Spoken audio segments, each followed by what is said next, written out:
Why the U.S. Navy still expects USS Enterprise. Here's what we need to remember just before the USS Enterprise went to the breakwater. A new ship by that name was laid, CVN-65, the world's first nuclear aircraft carrier. USS Enterprise last served 50 years, before being decommissioned in 2012. Another USS Enterprise, CVN-80, is scheduled for completion in 2025.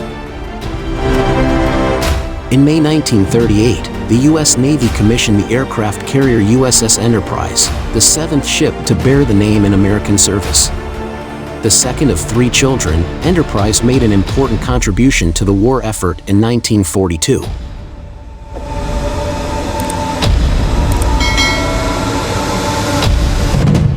The U.S. Navy started in 1942 with a fleet of 6 carriers excluding the small Ranger, which served in the Atlantic. During this year, Japanese aircraft and submarines would sink 4 carriers and render the 5th carrier USS Saratoga inoperative for a period of time.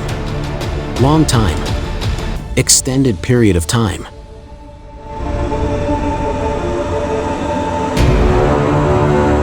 Enterprise fought very well in most of the major battles of 1942, and survived to contribute to the rest of the war. In short, the USS Enterprise CV-6 is the best ship ever to serve in the U.S. Navy.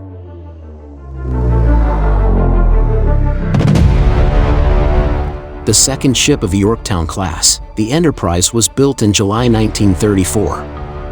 Yorktown was the bulk of the second generation of U.S. aircraft carriers, after the experimental and convertible ships of the 1920s.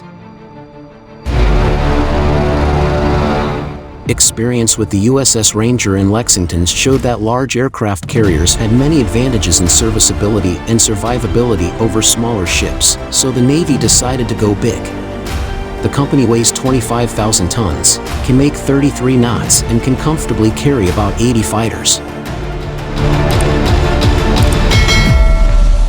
U.S. naval architects incorporated many of the lessons of the Lexington class into Yorktowns, and they became the most advanced and effective aircraft carriers in the world when they entered service in the late 1930s. They would provide the template for the Essex-class aircraft carrier, which would enter service with the U.S. Navy in 1943.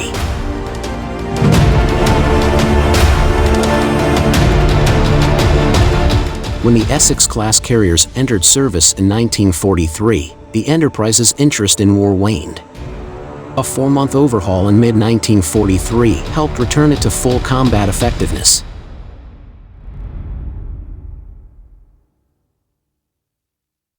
Enterprise contributed to major carrier action in 1944, fighting in the Battle of the Philippine Sea and the Battle of Leyte Bay. This battle tore at the heart of the Japanese carrier fleet, and also caused the destruction of several warships.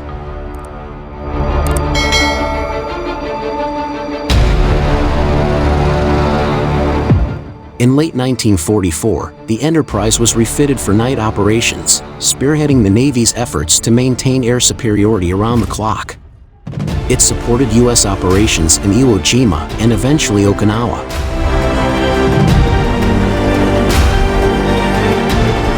Just before the USS Enterprise went to the breaker, a new ship with that name was laid, CVN-65, the world's first nuclear aircraft carrier.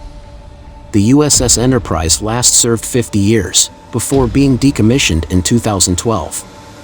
Another USS Enterprise, the CVN-80, is scheduled for completion in 2025.